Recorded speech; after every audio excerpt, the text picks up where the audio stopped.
अस्सलाम वालेकुम जी। आज हम इस लेक्चर में इंग्लिश कोड 504 का लेसन 14 पढ़ने के लिए जा रहे हैं और उम्मीद करते हैं इंशाल्लाह आपको अच्छे से समझाने में कामयाब हो जाएंगे। और जिन लोगों ने अभी तक चैनल को सब्सक्राइब नहीं किया उनसे रिक्वेस्ट है प्लीज़ चैनल को सब्सक्राइब करें।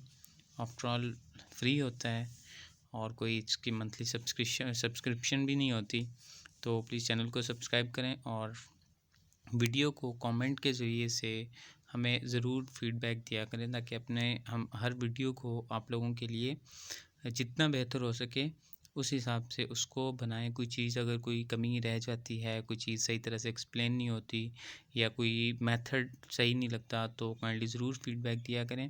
ये आपके लिए भी बेहतर होगा, आने वाले स्टूडेंट्स के लिए भी बेहतर होगा और हमारे लिए तो बहुत ही बेहतर होगा कि ताकि ये हमारी अपनी ग्रूमिंग इसमें हो सकती है। तो चलें स्टार्ट करते हैं। Learning strategies and second language learning.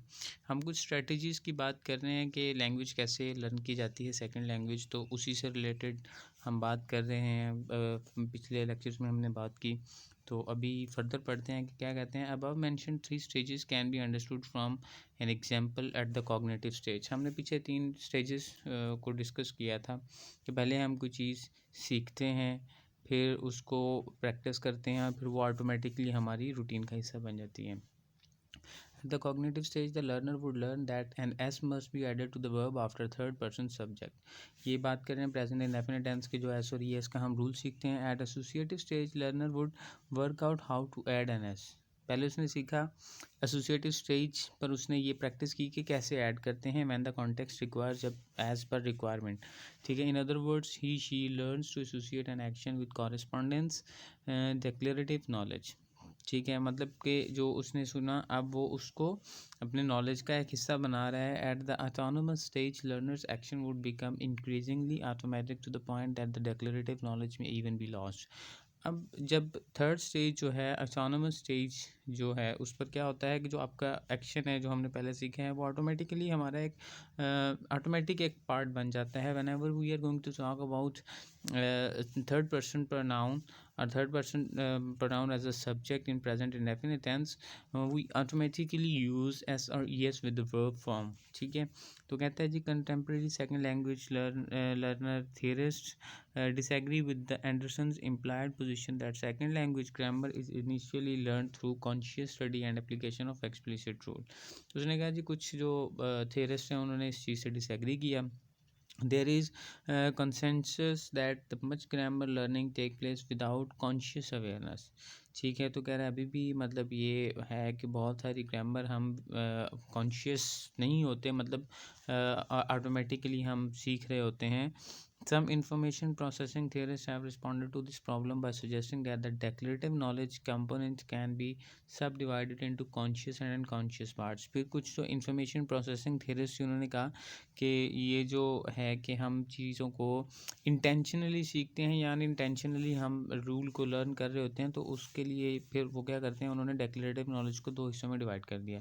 एक वो जो हम इंटेंशनली जिसको लर्न करते हैं और एक वो पार्ट उन्होंने जो अनइंटेंशनली जो ऑटोमेटिकली हमें चीज़ें आ रही होती हैं जहन में या हम लर्न कर रहे होते हैं। Other have argued that information process models are most helpful in explaining more peripheral strands in second language learning. O'Malley and Chamot suggest that the learning strategies are procedures undertaken by the learners to make their language learning as effective as possible। तो definitely मतलब उन्होंने ये कहा कि जो learning strategy है वो ये क्या करते हैं कि आपकी लर्निंग को जितना ज़्यादा हो सके उसको उतना ही effective. Learning strategies must not be confuse with the communication strategies, they do overlap but there is difference in the focus. Learning strategies को वो कहते हैं जी कम्युनिकेशन स्ट्रेटजीज़ के साथ आप ना मिलाएं, ये ओवरलैप करती हैं but they both are different. Learning strategies facilitates learning whereas communication strategies help overcoming a specific communication problem। Learning strategy आपको लर्निंग में हेल्प करते हैं, कम्युनिकेशन स्ट्रेटजीज आपको कम्युनिकेटिव प्रॉब्लम्स को सॉल्व करने में आपकी हेल्प करते हैं। Learning strategies can also be classified into 3 categories. अब लर्निंग स्ट्रेटजीज 3 तरह की होती हैं, एक मेटा कॉग्निटिव स्ट्रेटजीज हैं, कॉग्निटिव स्ट्रेटजीज हैं और सोशल और इफेक्टिव स्ट्रेटजीज हैं। मेटा कॉग्निशन स्ट्रेटजीज कौन सी हैं जी? Selective, attention, planning, monitoring, evaluating. मतलब आपने पहले अटेंशन प्लान की, आपने एक अटेंशन बनाई कि किस मामले में बात करनी है, फिर प्लान किया, फिर उसको मॉनिटर किया, फिर उसको एवेलुएट किया। कॉग्निटिव स्ट्रेटजीज़ में आप रिहर्सल करते हैं, इन्फ्लुएंसिंग करते हैं, इन्फेरेंसिंग करते हैं, उसके बाद समराइज़ करते हैं। मतलब आपने चीज़ों को जो आपने लर्न की है उनके ऊपर आप प्रैक्टिस कर रहे होते हैं एक हिसाब से।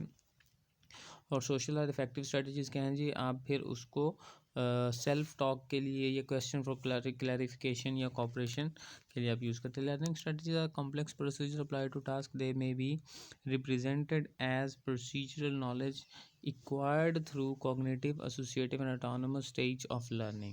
The strategies may be conscious in early stages of learning and later be performed without person's awareness. Thus, these have to be learned in exactly the same way as other complex cognitive skills. ये बिल्कुल उसी तरह जैसे हम दूसरी चीज़ें सीखते हैं तो इसको भी इसी तरह सीखा जाता है।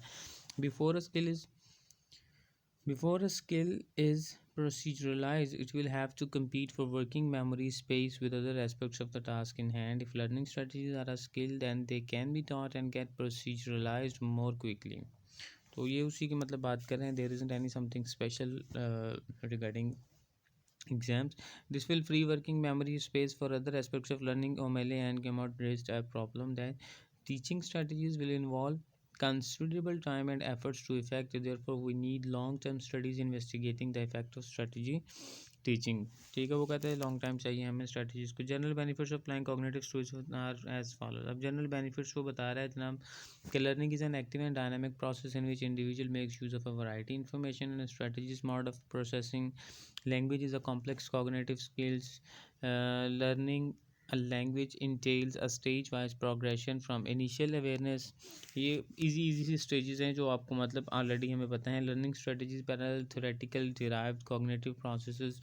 वो कहते हैं जी लैंग्वेज जो लर्निंग है ये एक्टिव और डायनामिक प्रोसेस है। मतलब एक ऐसी चीज़ है जिसमें हमें एक्टिवली और कोई ऐसा कोई फिक्स्ड नहीं है, ठीक है। एक प्रोसेस है जिसमें इंडिविजुअल्स को अपनी इंफॉर्मेशन स्ट्रेटजीज़ को प्रोसेस करना पड़ता है। लैंग्वेज एक कॉग्निटिव स्किल है, कॉम्प्लेक्स कॉग्निटिव स्किल है, ठीक है। तो ये सारी वो उसकी स्ट्रेटजीज़ के बारे में थोड़ा सा बता रहा है। Anderson active control thought and fluency development in second language.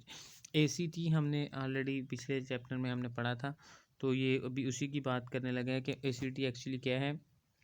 Towel उसको और फ्लुएंसी को आप आपस में मिलाएंगे इन सेकंड लैंग्वेज में। Towell and Hawkins reject the idea that Anderson's model can account for all aspects of second language learning. They use models of natural languages processing in order to explain how grammatical knowledge transforms into fluent performance in second language. In order to explain why certain grammatical structures appears before others and why learners go through rigid stages in acquisition of learner, they resort to universal grammar approach. In order to understand how learners use this grammatical knowledge in increasingly efficient way, Towell and Hawkins appeals to an information processing account. तो Anderson ने ये कहा था कि हम पहले rule को learn करते हैं, ठीक है, और फिर उसके बाद हम उसको कॉन्टेक्स्ट के हिसाब से यूज़ करना सीखते हैं, फिर हम उसको ऑटोनोमस स्टेज में जाकर यूज़ कर लेते हैं। लेकिन उन्होंने कहा कि ऐसा नहीं है, सब कुछ हम ऐसा ही नहीं सीखते, कुछ यूनिवर्सल ग्रामर का भी हिस्सा है। और इसलिए उन्होंने ये कहा कि एंडरसन का ये जो मॉडल है ये इतना इफ़ेक्टिव नहीं है, ठीक है। तो इसलिए मतलब उन्होंने इस चीज़ को रिजेक्ट किया। तो that was all about lesson 14। और उम्मीद करते हैं आपको अच्छे से समझ आ गई होगी। प्लीज़ अपना फीडबैक से ज़रूर आगाह कीजिएगा। शुक्रिया।